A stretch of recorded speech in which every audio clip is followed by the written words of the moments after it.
My name is Elena Martinez, and I'm 43 years old. I've been married to Marcus for 17 years. We have two beautiful children, a comfortable home in suburban Chicago, and what I thought was a solid marriage built on trust and honesty. That morning started like any other Tuesday.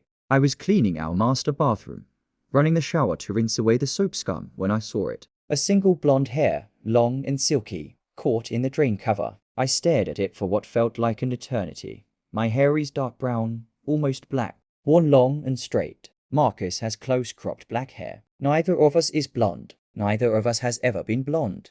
My hands trembled as I picked up that hair. It was real. It was there, and it didn't belong to anyone in our family. I sat on the edge of the bathtub, my mind racing through possibilities. Maybe it was from a friend who visited, but no one had used our private bathroom recently. Maybe it came in on someone's clothes. The explanations felt hollow, desperate. Deep down, I knew that knowing was like a stone dropping into still water, sending ripples through everything I believed about my life. For 3 days, I said nothing. I watched Marcus come home from his job at the accounting firm, watched him play with our kids, watched him kiss my forehead before bed. I studied his face for signs of guilt, for cracks in the facade. He seemed normal, happy even, but I couldn't unsee that blonde hair on Friday evening, while Marcus was at his weekly basketball game. I did something I never thought I'd do. I checked his phone. My heart pounded so hard I thought it might burst through my chest. His messages were clean. Too clean. Recently deleted conversations, I realized. The gaps were obvious once I looked for them. I felt sick, betrayed, angry, but more than that, I felt something cold settle into my bones. A determination. A plan began forming in my mind that weekend. I drove to 3 different stores in 3 different neighborhoods. I bought hair removal cream, the strong kind, meant for legs and underarms. The bottles looked almost identical to our regular shampoo bottles. Same size, similar color scheme. I took my time. I was careful. I peeled off the labels from our expensive salon shampoo and carefully applied them to the hair removal cream bottles. My hands were steady. I felt strangely calm, like I was watching myself from outside my own body. On Monday morning, I replaced Marcus's shampoo bottle with my creation. I put the real shampoo under the sink in the guest bathroom, hidden behind cleaning supplies. Then I waited.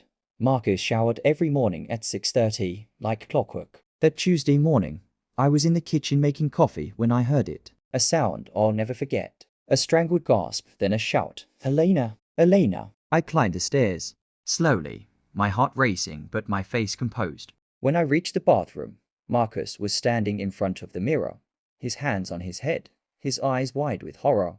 His hair was coming out in clumps. Not all at once, but enough. Patches of scalp showed through where his hair had been. Thick minutes before, more strands fell as I watched, drifting down onto his bare shoulders like dark snow. What's happening? He whispered, his voice breaking. What's happening to me? I looked at him. This man I'd loved for 17 years.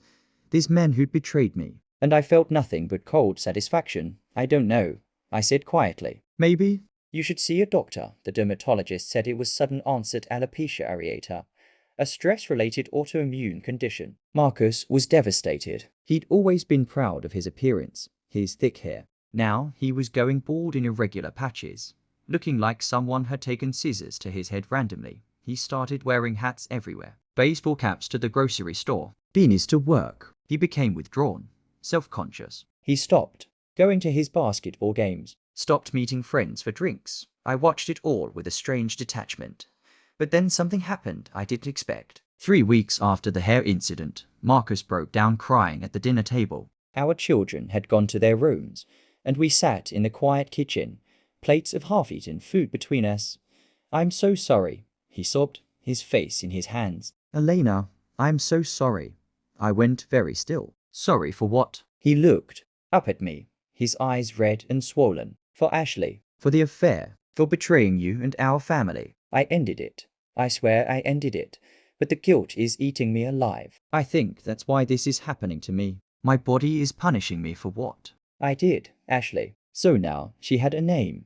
The blonde hair had a name. I sat there, listening as Marcus confessed everything. It had been going on for months. She was a new accountant at his firm, 28 years old, fresh and young and exciting. He said it meant nothing. He said he loved me. He said he was so sorry. And in that moment, Seeing him broken and bald and crying, I felt my carefully constructed wall of cold indifference begin to crack, because this was Marcus. The man who'd held my hand when I gave birth to our daughter. The man who'd stayed up all night with me when our son had pneumonia. The man who danced with me in our kitchen on Sunday mornings and called me beautiful even when I felt anything but.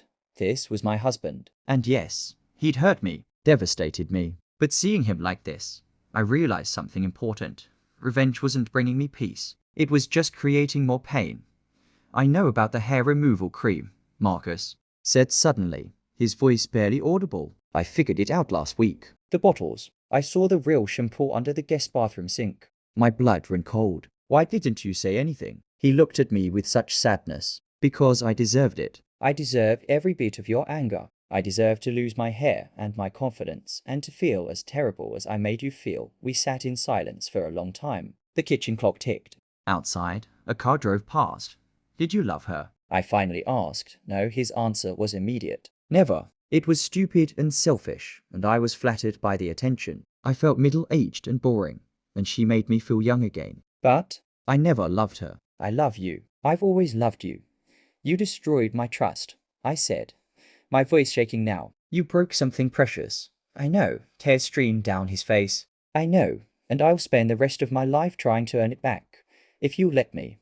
I thought about the blonde hair. I thought about my revenge. I thought about the satisfaction I'd felt watching his hair fall out, and how empty that satisfaction had left me.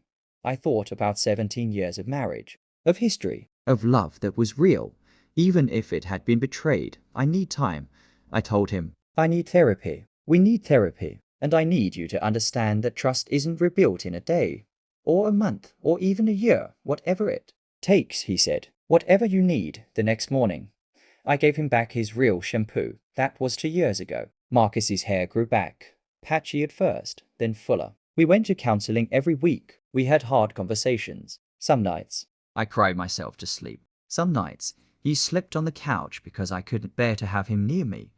But slowly, painfully, we rebuilt.